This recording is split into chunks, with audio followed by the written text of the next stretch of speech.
பரிசுத்த ஆவியானவரே,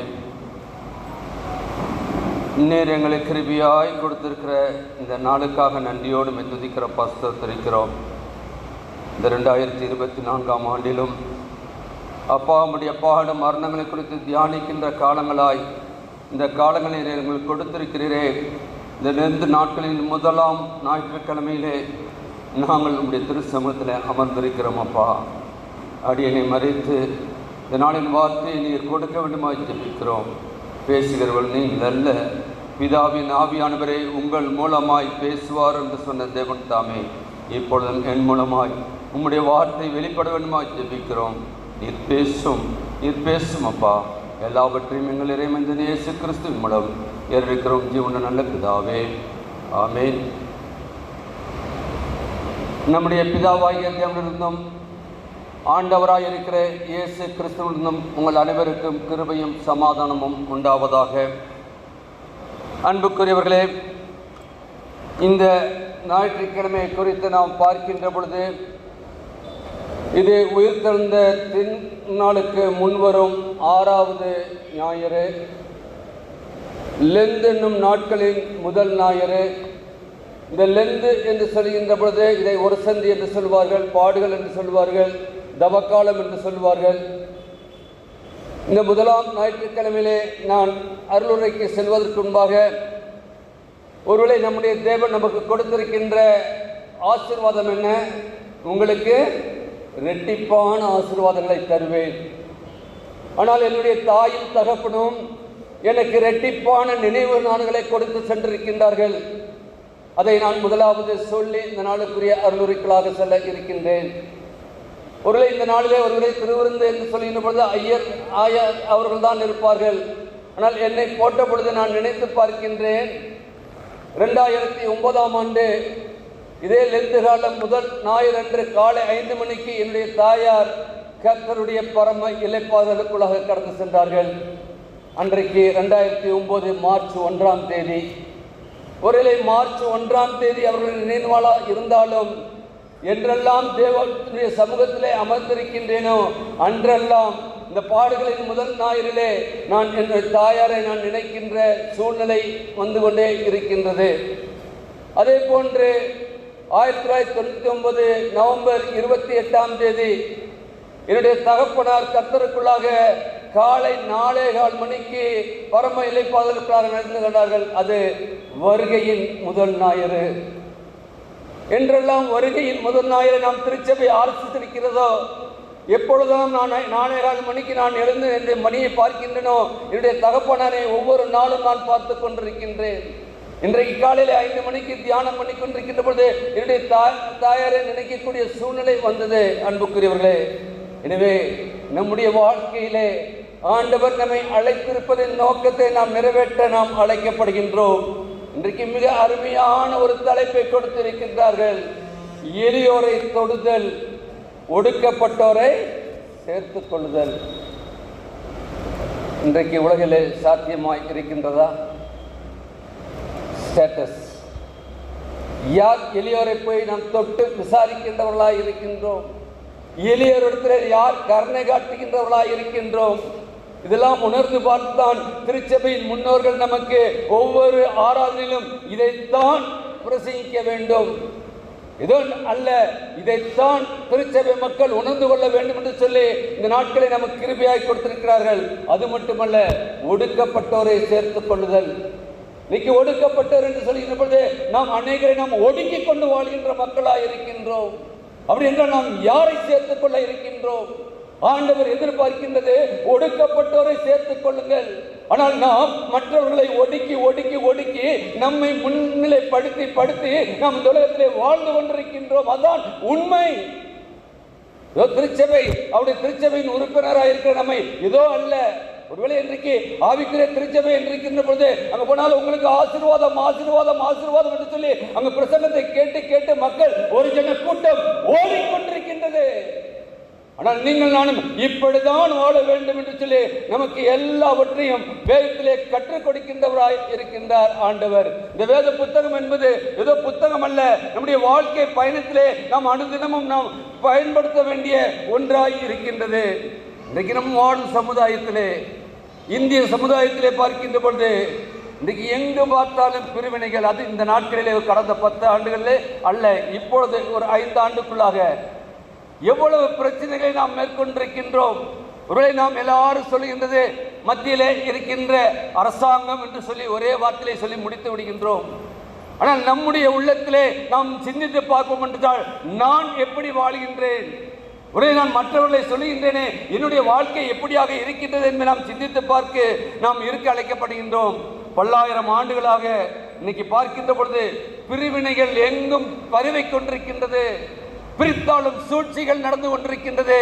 அன்றைக்கு பிரிட்டிஷ் ஏகாதிபத்தியம் செய்த அதே வேலையை இன்றைக்கு எல்லா இடங்களிலும் இன்றைக்கு இருக்கின்ற கவர்மெண்ட் எல்லாம் இன்றைக்கு அப்படிப்பட்ட மக்களை பிரித்து பிரித்து பிரித்து அதிலே குளிர்காய்கின்றவர்களாக இருக்கின்றார்கள். அதை அனல் மூட்டி இன்னைக்கு பார்க்கின்றோம். டெல்லியிலே நடக்கின்ற ஒரு மாபெரும் போராட்டம். விவசாயிகளுடைய அந்த நேர்மையான காரியங்களை கூட கேட்பதற்கு அற்ற ஒரு அரசாங்கம் இருக்கின்றது. நினைத்து பாருங்கள், ட்ரோன் மூலியமாக குண்டு போடப்படுகின்றது. ஒடுக்கப்பட்டவரை யார் விசாரிப்பார்? இன்றைக்கு ஆண்டவருடைய திரு சமூகத்திலே வந்திருக்கிற நீங்கள் நான் அல்லவா அவர்களுக்காக ஜெபிப்பது மட்டுமல்ல, அவர்களுக்காக நாம் கண்ணீர் விட்டு முழங்கால் படியிட்டு ஆண்டவரிடத்திலே அவர்களுக்கு வேண்டிய நியாயத்தை பெறத்தக்கதான வாழ்க்கை வாழ அழைக்கப்படுகின்றோம். அப்படி என்றால் நம்முடைய வாழ்க்கையிலே ஆண்டவர் எதிர்பார்க்கின்ற அந்த எளியோரை தொடுதலும் ஒடுக்கப்பட்டோரை சேர்த்து கொள்ளுதலும் அந்த வாழ்க்கை நம்மிடத்திலே காணப்பட வேண்டும். விசுவாசிகள் மத்தியிலே முதலாவது காணப்பட வேண்டும். இன்றைக்கு பார்க்கின்ற பொழுது ஏற்றத்தாழ்வுகள், பாகுபாடு நியாயப்படுத்துகின்ற அநேகர் உண்டு என்றால் அநேக அமைப்புகள் அப்படிப்பட்ட அமைப்புகளாக மாறி போயிருக்கின்றது. ஆனால் கிறிஸ்தவர்களாகிய நாம் இருப்பது வெறுப்பும் எதிர்ப்பும் நமக்கு உரியதல்ல. ஆண்டவர் அதை பார்த்துக் கொள்வார். நாம் யாரை வெறுக்கவோ எதிர்க்கவோ அல்ல, கர்த்தர் நமக்காக எல்லாவற்றையும் செய்து முடிப்பார் என்று சொல்லி வேதவசனம் நமக்கு சொல்கின்றது. அன்புக்குரியவர்களே, நம் ஆண்டவர் எத்தகைய பாகுபாடையும் ஏற்காதவர். நாமும் பாகுபாடோடு கூட வாழ அவர் நம்மை அழைக்கவில்லை. அவருடைய பிள்ளைகளாக நாம் இந்த உலகத்திலே வாழ அழைக்கப்படவில்லை. கிறிஸ்துவே கிறிஸ்துவே என்று கூப்பிடுகிற நீங்கள் நானும் கிறிஸ்துவர்களாக இருக்கின்ற நமக்குள்ளாக ஒற்றுமையும் சமாதானமும் சந்தோஷமும் இல்லை என்று சொன்னால், அந்த ஒடுக்கப்பட்டோரை நாம் ஒடுக்கிக் கொண்டே வாழ்வோம் என்று சொன்னால், நம்முடைய வாழ்க்கை அல்ல என்பதை நாம் அறிந்து கொள்ள அழைக்கப்படுகின்றோம். எனவே நம்முடைய நிலையை இந்த நாளிலே உணர்ந்து பார்க்க ஆவியானவர் நம்மை அழைத்திருக்கின்றார். இந்த நாளிலே வாசித்த வேத பகுதியெல்லாம் நாம் அடிக்கடி கேட்ட வார்த்தை, அநேக ஆவிக்குரிய தகப்பன்மார்கள் நமக்கு கொடுத்து கொண்டே இருந்திருக்கின்றார்கள். நாம் வாசித்த 2 ராஜாக்களாக இருக்கட்டும், எபிரேய பகுதியாக இருக்கட்டும், மத்தேயு பகுதியாக இருக்கட்டும், நாம் அடிக்கடி கேட்ட வார்த்தை. ஆனால் அதே வார்த்தையை இன்றைக்கு 2024ஆம் ஆண்டிலும் நம்முடைய திருச்சபை தியானிக்கும்படியாக அழைத்திருக்கிறது என்றால் நிச்சயமாக அதுக்கு ஏதோ ஒரு நோக்கம் உண்டு. அப்படினால இதை 3 தலைப்புகளிலே நாம் சற்று நேரத்தில் தியானிக்க பரிசுத்த ஆவியானவர் நமக்கு கிருபை செய்வார். ஒன்று உரையாடு, இரண்டாவது உறவாடு, மூன்றாவது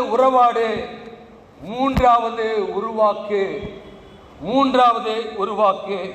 நாம் எடுத்து வைத்துக் கொள்வோம். முதலாம் வேத பாடமாக வாசித்த 2 ராஜாக்களை எடுத்து வைத்துக் கொள்வோம். அங்கு பார்க்கின்ற பொழுது எடுத்தவர்கள் வாசிக்கலாம். அதில் பார்க்கின்ற பொழுது 5ஆம் அதிகாரம் 4ஆம் வசனம்.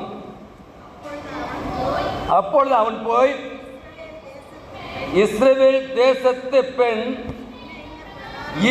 இன்ன பிரகாரமாய் சொல்லுகிறாள் என்று தன் ஆண்டவரிடத்திலே அறிவித்தான். அன்புக்குரிய தேவ ஜனமே, அங்கு முதலாம் பார்க்கின்ற பொழுது அதை 1, 2, 3 வசனங்கள் எல்லாம் வாசிப்பீர்கள் சொன்னால், அந்த பெண் உங்களையும் என்னையும் போல அங்கு போய் வேலை செய்ய போகவில்லை. அது ஒரு அடிமையாய் போயிருக்கின்றது.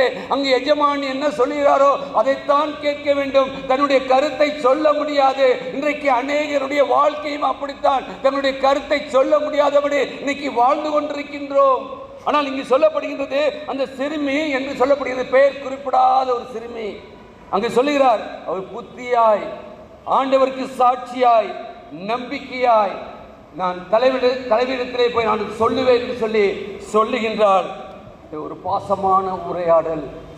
அதை கேட்கக்கூடிய மனப்பக்குவத்துக்குள்ளாக அந்த நாகமானின் மனைவி இருந்திருக்கின்றார் என்றால் தன்னை போல நேசிக்க கற்றுக்கொண்ட இன்றைய சமுதாயமும் தன்னிடத்திலே அடிமை பணி வேலைக்கார பணி செய்யும் விதத்திலே நாம் மனவிட்டு பேச அழைக்கப்படுகின்றோம். நாகமான் மனைவியிடத்திலே காணப்பட்டதுதான். அந்த மகள் சொல்லுகின்றாலே ஒருவேளை அடிமை என்று பார்க்கவில்லை, ஆனால் அவள் சொல்லுகின்ற வார்த்தையை கேட்கின்றால் அந்த கேட்டு என்றால் நினைத்து பாருங்கள், தொழுநோயோடு கூட இருக்கிற ஒரு கணவனோடு கூட அந்த மனைவி எப்படி வாழ்க்கை நடத்தி கொண்டிருப்பாள். அந்த தொழுநோயின் அரோகத்தை ஒவ்வொரு நாளும் பார்த்து கொண்டிருக்கின்ற பொழுது அவருடைய மனம் எவ்வளவாய் புண்பட்டிருக்கும். அதை கண்டு அந்த சிறுமி தன்னுடைய உள்ளத்திலே ஆண்டவர் என்ன ஏவினாரோ அதை எந்த சூழ்நிலையிலும் சொல்ல முற்படுகின்றார். உரையாட முற்படுகின்றார். அங்கு பார்க்கின்ற பொழுது அது சொன்ன மாத்திரத்திலே அங்கு என்ன நடைபெற்றது? இருவருடைய உரையாடலையும் போய் அவரிடத்திலே சொல்லுகின்றார்கள். இதை நாம் வாசித்தோம். அங்கு பார்க்கின்றோம், இஸ்ரேல் நாட்டு சிறுமி சென்று இன்னென்ன விதமாய் நாம் சொல்லுகின்ற பொழுது இன்னென்ன விதமாய் நாமும் ஒவ்வொரு ஆராதனையிலும் இன்னென்ன விதமாய் ஆண்டவர் நம்மை உணர்த்தி கொண்டே இருக்கின்றாரே, நாம் கேட்டுக்கொண்டே இருக்கின்றோமே. நம்முடைய வாழ்க்கையிலே அன்றைக்கு அதை கேட்ட மாத்திரத்திலே தன் ஆண்டவனிடத்திலே சொன்னார் என்று பார்க்கின்ற பொழுது நாம் யாரிடத்திலே சொல்லி இருக்கின்றோம்? இன்றைக்கு ஒருவேளை இந்த ஆராதனைக்கு வந்திருக்கிற மனைவிமார்களுக்கு சொன்னால், கணவன் வரவில்லை என்று சொன்னால், கணவனிடத்திலே உங்களுடைய இன்றைக்கு கேட்ட வார்த்தையை நீங்கள் பகிர்ந்து கொள்கிறீர்களா? அல்லது கணவன்மார் வந்திருப்பீர்கள் சொன்னால் நீங்கள் குடும்பத்திலே போய் உங்களுடைய மனைவிடத்திலே நீங்கள் இந்த வார்த்தையை பகிர்ந்து கொள்கிறீர்களா என்று நீங்கள் சிந்தித்து பார்க்க அழைக்கப்படுகின்றீர்கள். பிள்ளைகள் வரவில்லை என்று சொன்னால் பெற்றோர்கள் போய் பிள்ளைகளுக்கு போதிக்கின்றீர்களா? பிள்ளைகள் வந்திருக்கின்ற பொழுது பெற்றோர்கள் இன்னைக்கு அண்ணா குடும்பங்கள் நாம் எதையோ குறித்து பேசிக் கொண்டிருக்கின்றோம். ஆண்டவர் நம்ம ஏதோ ஒரு நோக்கத்தோடு கூட தான் வைத்திருக்கிறார் என்பதை நாம் அறிந்து கொள்ளாதவர்களாய் நாம் வாழ்ந்து கொண்டிருக்கின்றோம். அங்கு பார்க்கின்ற பொழுது அதை சொன்ன மாத்திரத்திலே இன்னைக்கு நம்முடைய வாழ்க்கையிலே இரண்டு ஒரு தொழுநோயாளி ஏறெடுக்கும் உரையாடல் தான் தொழுநோயாளியை குறித்து அங்கு ஏறெடுக்கப்படுகின்ற காரியத்தை தான் நாம் பார்க்கின்றோம். இந்த தவக்காலம் நாம் உரையாடல் வழியாக இறைவனின் அன்பு மற்றவர்களிடத்திலே வெளிப்பட வேண்டும். நம் உரையாடலின் அன்பு, நம்முடைய உரையாடலின் அன்பு ஆண்டவருடைய அன்பை மற்றவர்களிடத்திலே காண்பிக்கின்ற தவக்காலமாய் இந்த தவக்காலம் இருக்க வேண்டும். மற்றவர்களை உயிர்ப்பிக்கின்றதாக இருக்க வேண்டும். மற்றவர்களுக்கு வேண்டிய எல்லா காரியங்களையும் நிறைவேற்றுகின்றதாக இருக்க வேண்டும். அங்கே பார்க்கின்ற பொழுது லூக்கா 4:27 சொல்கின்ற பொழுது அங்கே பார்க்கின்றோம், அந்த நாகமானை குறித்து என்ன சொல்லப்படுகின்றது வாசிக்கலாமே. லூக்கா 4:27. எலிசா தீர்க்கதரிசியின் காலத்திலே இஸ்ரவேலருக்குள்ளே அநேக குஷ்டரோகிகள் இருந்தார்கள். ஆயினும் சீரியா தேசத்தான் ஆகிய நாகமானே அல்லாமல் அவர்கள் ஒருவனும் சுத்தமாக்கப்படவில்லை என்று சத்தியத்தின்படியே உங்களுக்கு சொல்லுகிறேன் என்று சொல்லி பார்க்கின்றோம். அன்புக்குரியவர்களே, இன்றைக்கு உங்களை குறித்தும் என்னை குறித்தும் ஆண்டவர் சாட்சி கொடுக்க இருக்கின்றார். அந்த சாட்சி எப்படிப்பட்ட சாட்சியாக இருக்கின்றது? அன்றைக்கு நாகமானை குறித்து சொன்னாரே, அநேகர் இருந்தார்கள் சீரியா தேசத்திலே, ஆனாலும் நாகமானை போல சுஸ்தமடைந்தவன் ஒருவனும் இல்லை என்று சொன்னால், இன்றைக்கு தூய இம்மானுவேல் ஆலயத்திலே அமர்ந்திருக்கிற அநேகர் உண்டு. ஆனால் உங்களை குறித்தும் என்னை குறித்தும் ஆண்டவர் என்ன சாட்சி கொடுக்க இருக்கின்றார்? இன்னைக்கு நாம் என்ன சொல்றோம்? நம்மை குறித்து சாட்சி பகிர்கின்றோம். சாட்சி நேரம் வந்தாச்சுனாக்கா மேடையில் பார்த்தா நூற்றுக்கணக்கானவர் சாட்சி. ஆனால் ஆண்டவர் ஒருவர் நம்மை குறித்து சாட்சி கொடுக்க இருக்கின்றார். அவர் கொடுக்கின்ற சாட்சி தான் மெய்யான சாட்சி. அன்புக்குரியவர்களே, இன்னும் 1 தெசலோனிக்கேயர் பார்க்கின்ற பொழுது அப்போஸ்தலனாகிய பவுல் 1 தெசலோனிக்கேயர் 5:11 சொல்லுகின்ற பொழுது அங்கு சொல்லுகின்றார், நீங்கள் செய்து வருகிறபடியே ஒருவரை ஒருவர் தேற்றி ஒருவருக்கொருவர் பக்தி விருத்தி உண்டாகும்படி செய்யுங்கள். அப்படின்னா நாம் பேசுகின்ற காரியம் மற்றவர்கள் பக்தி விருத்தி அடையும்படியாய் செய்கின்றாங்க. சொல்லுகின்ற அவருக்கு என்ன தெசலோனிக்கேயர் சபையாரை நம்பி சொல்லுகிறார், நீங்கள் செய்து வருகிறபடியே. இன்றைக்கு நம்மை குறித்து ஆண்டவர் என்ன சொல்ல இருக்கின்றார்? ஆவியானவர் என்ன சொல்ல இருக்கின்றார்?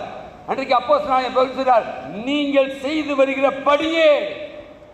இன்னைக்கு நீங்கள் நானும் செய்து வருகிறது என்ன என்பதை ஆண்டவர் அறிந்திருக்கின்றார். அப்படின்னா சொல்கிறார், ஒருவரை ஒருவர் தேற்றி ஒருவருக்கு ஒருவர் பக்தி விருத்தி உண்டாகும்படி செய்யுங்கள். அப்படி நம்முடைய உரையாடல் மற்றவருடைய பக்தி விருத்தியை உண்டு பண்ணக்கூடியதாகவும் ஆண்டவருக்குள்ளாக அநேகரை அழைத்து வருகின்ற ஒரு காரியமாகவும் இருக்க அழைக்கப்படுகின்றோம். அது மட்டுமல்ல, யோவான் 9ஆம் அதிகாரத்திலே 31 சொல்லுகிறது. யோவான் 9:31 அங்கே சொல்லுகின்றது, ஒருவன் தேவ பக்தி உள்ளவனா இருந்து அவருக்கு சித்தமானதை செய்யாதால் அவனுக்கு செவி கொடுப்பார். ஆண்டவர் யாருக்கு செவி கொடுப்பாராம்? ஆண்டவரின் சித்தத்தை யார் நிறைவேற்றுகின்றார்களோ அவருடைய காரியங்களுக்குத்தான் அவர் கொடுப்பார் என்று சொல்லி வேதவசனம் சொல்கிறது. அன்புக்குரிய தேவஜனமே, தேவஜனமே, இந்த தேவ காலம் என்பது ஏதோ அல்ல, நம்மை நாமே ஒரு விசை ஆராய்ந்து பார்க்கின்ற காலம். இன்னைக்கு ஆண்டவரே, நீ சொல்லியிருக்கிறீர் சித்தமானதை அவனுக்கு செய்வேன் சொல்லி, என்னுடைய காரியம், என்னுடைய பக்தி விருத்தி வெளிவேசமாக இருக்கிறதா? மற்றவர்கள் காண வேண்டும் என்று சொல்லி என்னுடைய வாழ்க்கை இருக்கின்றதா? மற்றவர்கள் என்னை புகழ வேண்டும் என்று சொல்லி காரியம் இருக்கின்றதா? அல்லது உண்மையாகவே நான் செய்கின்றது மூலமாய் உம்முடைய நாமம் மகிமைப்படுகிறதா இருக்கிறதா?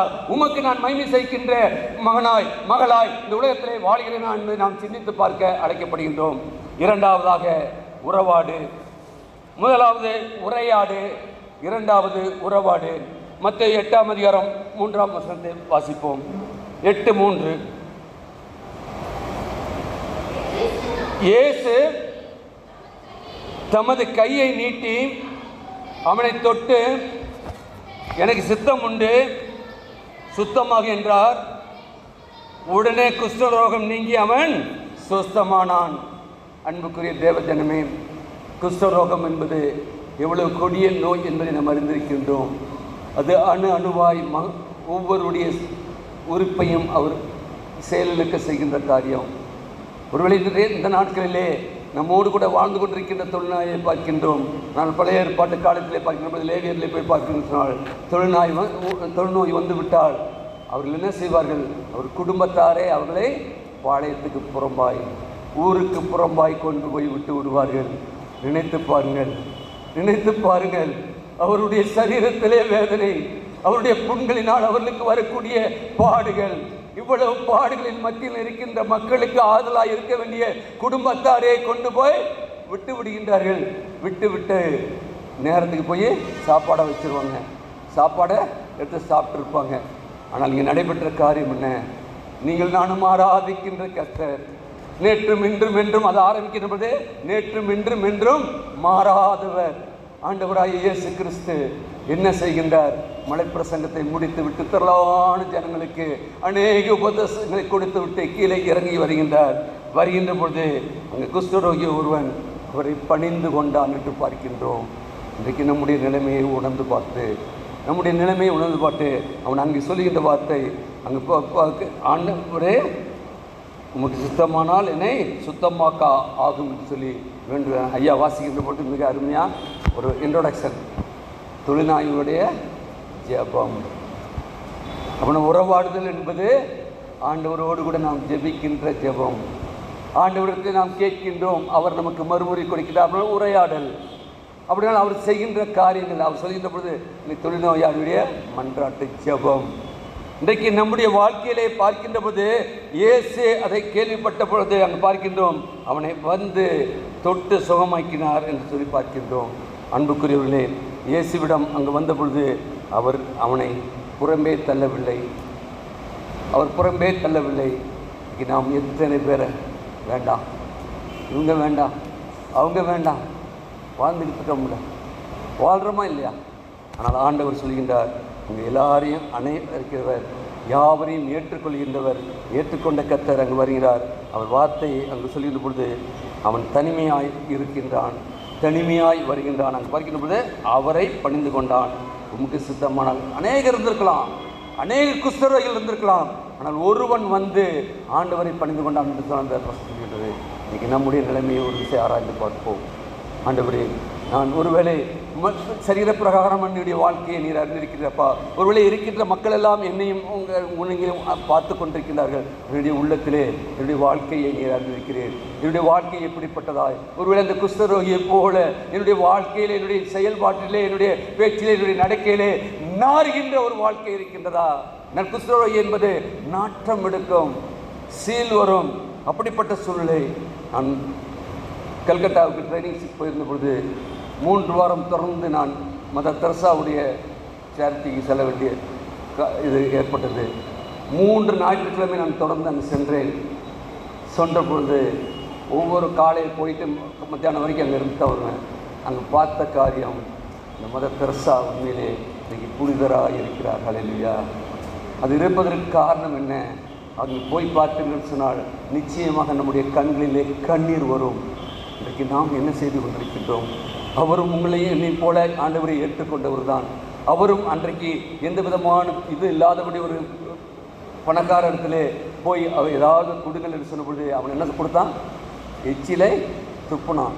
என்ன பண்ணாங்க? இந்த எச்சிலை வாங்கிட்டு இது எனக்கு, அவங்களுக்கு ஏதாவது கொடு. இன்றைக்கி நம்முடைய வாழ்க்கை அங்கே போய் பார்க்கின்ற போது அங்கே எவ்வளவு ஜனங்கள் குஷ்டரோகிகள் மட்டுமல்ல, இன்றைக்கு பெண்களுக்கு எதிராக கொடுக்கப்படுகின்ற வன்முறையின் மூலமாய் அநேகர் நிலை மாறி அங்கு பார்க்கின்ற போது அவர்கள் இங்கே அங்கு ஓடிக்கொண்டு பெரிய ஹாலில் அலையிறாங்க. அவ்வளோ பெரிய கூட்டமான ஒரு பெண்கள் இருக்கின்றார்கள். மனநிலை குன்றிய பெண்கள் பார்த்திங்கன்னா அவ்வளோ பெரிய, இங்கேருந்து பெரியாற்று போது அவ்வளோ பெரிய ஹால். அங்கே இருக்கிற அருள் சகோதரிகள் இந்த ஏப்ரன் என்று சொல்கின்ற அந்த ஒரு இதை போட்டுக்கிட்டு அவர்களை தூக்குவதும் அவர்களை துடைப்பதும், பாதி பேர் ஸ்ட்ரெச்சரில், பாதி பேருக்கு வீல் சேரில், பாதி பேர் படுத்திருக்க, அவங்களெலாம் ஒவ்வொருத்தரையும் அவர்கள் கரிசனையாய் பார்க்கிறார் சொன்னால் அதற்கு காரணம் என்ன? அவர்கள் ஆண்டவரோடு கொண்டிருக்கின்ற அந்த உறவாடுதல், ஆண்டவருடைய அன்பை அவர்கள் ருசித்தது நிமித்தமாய் அவர்கள் அதை மற்றவர்களுக்கு கொடுத்து கொண்டே இருக்கிறார்கள். ஆனால் நீங்கள் நானும் ஆண்டவரிடத்தில் ஜெபிக்கிறோம் ஜெபிக்கிறோம் ஜெபிக்கிறோம் ஜெபிக்கிறோம் விண்ணப்பிக்கிறோம் விண்ணப்பிக்கிறோம். ஆனால் ஆண்டவர் உங்களுக்கு எனக்கு கிருபையாய் ஆண்டுகளை கொடுத்து கொண்டே இருக்கிறார், ஜீவனை கொடுத்து கொண்டே இருக்கிறாரே. நாம் யாருக்கு என்ன செய்து கொண்டிருக்கின்றோம் என்பதை நாம் சிந்தித்து பார்க்கின்ற காலமாய் இருக்கிறது. உறவாடு உறவாடு சொன்னால் நம்முடைய உறவு எப்படியாக இருக்கின்றது? அன்றைக்கு கிறிஸ்துவின் செயலை நம்முடைய வாழ்க்கையிலே காண்பிக்கின்ற நாட்களாய் இந்த நாட்கள் தவக்காலங்கள் இருக்க வேண்டும், தவக்காலங்கள் இருக்க வேண்டும். கிறிஸ்துவின் செயல் என்பது ஏதோ அல்ல. இன்றைக்கு நாம் பார்க்கின்ற போது யோவான் 13ஆம் அதிகாரம் 13 முதல் 14 வசனங்களை பார்த்து சொன்னால் அங்கு நமக்கு நன்கு தெரிந்த ஒன்று. அங்கு ஆண்டவர் என்ன சொல்கிறார்? நீங்கள் என்னை போதகர் என்றும் ஆண்டவர் என்றும் சொல்லுகிறீர்கள். நீங்கள் சொல்லுகிறது சரிதான் சொல்லிட்டு, ஆண்டவரும் போதவருமாகிய நானே உங்கள் கால்களை கழுவினது உண்டானால் நீங்களும் ஒருவருடைய ஒருவை கால்களை கழுவுங்கள். திரு விருந்திலே நாம் பங்கு கொள்ள இருக்கின்றோம். திருவிருந்தை ஏற்படுத்தின அந்த பெரிய வியாழக்கிழமையிலே ஆண்டவர் ஏதோ நம்மை போல திருவிருந்தை கொடுக்கவில்லை. அவர் தன்னுடைய அரைக்கச்சையிலே கட்டி கொண்டு நாம் இதை இன்றைக்கு திருக்காட்சியிலே நாம் பார்க்கின்றோம். பசுமலையிலே எல்லாருடைய சீசருடைய கால்களை எல்லாம் கழுவி அவர் சொல்லுகின்ற பொழுது, என்னால் ஆண்டவர் என்று சொல்லுகின்ற பொழுது அங்கே பார்க்கின்றோம். ஆண்டவர் என்று அவர் சொன்னதற்கு காரணம் பழைய ஏற்பாட்டிலே பார்க்கின்றார் 300 முறை ஆண்டவருடைய என்ற வார்த்தை வருவதாக பார்க்கின்றோம். ஆனால் நாம் ஆராதிக்கின்ற ஆண்டவர் என்ன எதிர்பார்க்கின்றார்? ஒருவருடைய ஒருவரை கால்களை கழுவுன்னு சொன்னால் நம்மை எவ்வளவு தாழ்த்த முடியுமோ அவ்வளவு தாழ்த்தி, ஆண்டவரே நான் அல்ல ஆண்டவரே, என் மூலமாய் என்னை கொண்டு நீர் என்ன செய்தவர்கள் அதை கொடுக்கவும் என் கிருபை சார்ந்து சொல்லி நாம் இருக்க அழைக்கப்படுகின்றோம். உபாகமம் 24:8 பார்க்கின்ற பொழுது குஷ்டரோகத்தை குறித்து லேவியராகிய ஆசாரியர்களுக்கு போதிக்கும் யாவையும் கவனித்து செய்யும்படி மிகவும் எச்சரிக்கையாயிருங்கள் சொல்லியிருந்து. குஷ்டரோகத்தை குறித்து இன்னைக்கு நம்முடைய ஆன்மா நாம் சரிகிற பிரகாரமாக நாம் சரியாக இருக்கலாம். நம்முடைய உள்ளத்தை ஆராய்ந்து பார்ப்போம். இன்னைக்கு திருவிருந்திலே பங்கு கொள்கின்ற பொழுது அவருடைய திரு சரீரத்தின் திரு ரத்தத்தில் பெற்றுக்கொள்கின்ற பொழுது, ஆண்டவரே என்னை நீர் அறிந்திருக்கிறீரப்பா, என்னுடைய காரியங்களை அறிந்திருக்கிறீரப்பா, அறிந்தது பெருமாய் நான் இந்த நாளிலே உம்முடைய பாதத்தில் அமர்ந்திருக்கிறேன். நீர் எனக்கு கொடுத்த வார்த்தையின்படி நான் செய்யவும் அதற்கு நான் எச்சரிக்கையாக இருக்கவும். இன்றைக்கு எச்சரிக்கை என்பது இல்லை. மக்கள் மத்தியில் எப்படி வாழலாம்? நெவர். எப்படி வாழ்ந்துட்டு ஆண்டவருடைய திருசன்னிதானத்திலே வருவோம் என்று சொல்லி யாரும் எதிர்க்க வேண்டாம். ஆண்டவர் அப்படிப்பட்ட ஆண்டவர் அல்ல. மன உருக்கம் உள்ளவர் தான், இரக்கம் உள்ளவர் தான், நீதிய சாந்தம் உள்ளவர் தான். எல்லாவற்றையும் அவர் அறிந்தவராக இருக்கிறார். வருகிற பொழுது நியாயாதிபதியாய் இருக்கின்றார். அது நீதி உள்ளது, நியாயாதிபதியாக இருக்கின்றார். எனவே நீங்கள் நானும் எச்சரிக்கையாய் ஆண்டவருடைய பணிக்குடியத்தில் வருகின்ற போது, ஆண்டவரே நீர் எங்களிடத்தில் எதிர்பார்க்கின்ற காரியம், அன்றைக்கு சீசர்களாய் இதில் சொன்னீரே அதே வார்த்தை இன்றைக்கு நாங்கள் சீசராக இருக்கிறோம். அப்பா எங்களிடத்தில் செல்கிறேன், ஒருவருடைய கால்களை ஒருவர் கண்கள் ஆண்டவர் போதவருமாய் நானே இதை செய்தேன் என்று சொன்னால் நீங்களும் செய்யுங்கள் என்று சொல்லி நீர் இன்றைக்கு ஆவியானவருமாய் எங்களுக்கு உணர்த்திருக்கிறீரப்பா. நாங்கள் எங்களுடைய வாழ்க்கையிலே இதுவரைக்கும் எப்படி வாழ்ந்தோமோ அது நீர் அறிந்திருக்கிறீர். ஆனால் இனிமேல் எங்களுடைய வாழ்க்கையிலே மனத்தாழ்மையுள்ளவர்களாய் வாழ எங்கள் கிருபைதாரம் என்று சொல்லி நம்மை அர்ப்பணிப்போம். ஏன்னா ஆண்டவர் அதுதான் எதிர்பார்க்கின்றவராக இருக்கின்றார். ஏன்னா அன்றைக்கு பார்க்கின்ற பொழுது அநேகருடைய குஷ்டம் என்னவாக இருக்கின்றது? பதவி மோகம், பண மோகம், அந்தஸ்து மோகம், அதிகார மோகம், இப்படிப்பட்ட குஷ்டம் நம்மை ஆட்கொண்டிருக்கின்றது. உங்களையும் என்னையும் ஆட்கொண்டிருக்கும் சொன்னால், ஆண்டவரே இன்றைக்கு நான் என்னுடைய காரியத்தை நான் உன்னுடைய கரத்தில் அர்ப்பணிக்கின்றேன்ப்பா என்றால், பாவ குஷ்டம் உடையவர்களாய் வாழும் நமக்கு சிலுவையின் இரத்தத்திலே விருதை தரும்படியாகத்தான் ஆண்டவர் தன்னையே சிலுவைக்கு ஒப்புக் கொடுத்தார். அந்த உறவுக்குள்ளாக நாம் ஆண்டவருக்குள்ளாக இருக்கத்தக்கதாய் நம்மை அர்ப்பணிப்போம். நமக்குள்ளாக இருக்கின்ற உள் உணர்வினை ஆண்டவர் அறிந்திருக்கிறார். அது முதலாவது நம்ம அறிந்து கொள்ள வேண்டும். அதெல்லாம் அடிக்கடி சொல்லுவோம்ல, என்ன வார்த்தை? மனிதனும் சொல்லலாமே, என்ன இவ்வளோ அமைதியாக இருக்கீங்க? மனிதனும் முகத்தை பார்க்குறான், கர்த்தரும் இருதயத்தை பார்க்குறான். இருதயத்தில் என்ன இருக்கும்?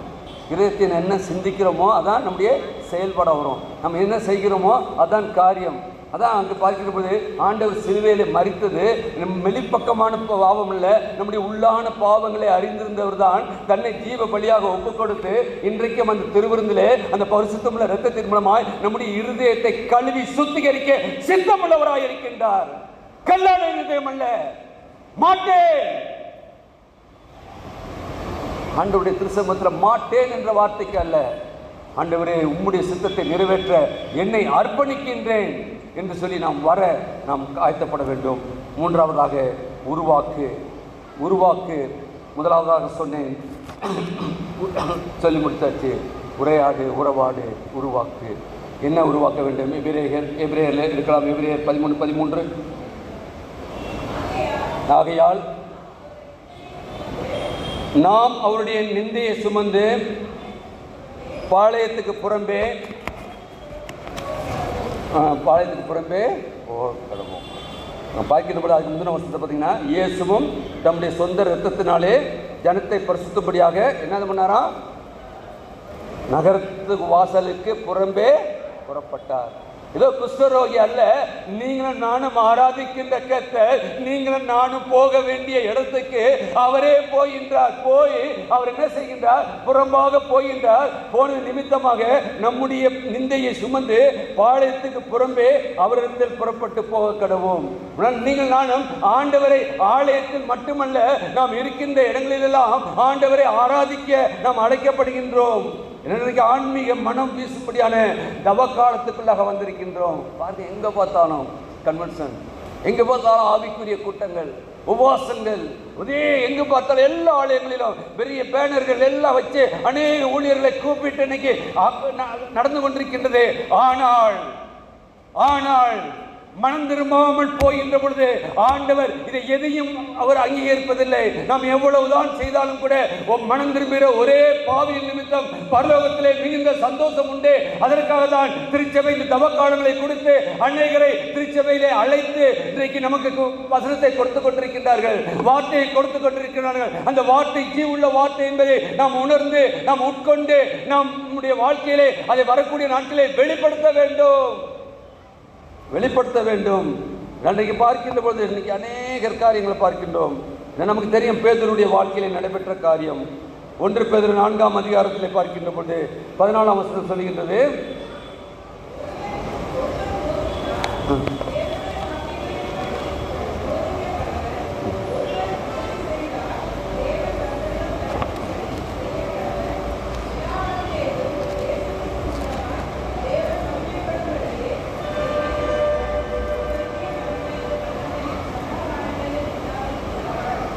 சதா காலங்களிலும் அவர் பார்க்கின்ற போது கிறிஸ்துவின் நாமத்தினால் நிந்திக்கப்பட்டால் பாக்கியவான்கள், ஏனென்றால் தேவனுடைய ஆவி ஆகிய மகிமையுள்ள ஆவியானவர் உங்கள் மேல் தங்கியிருக்கிறார்.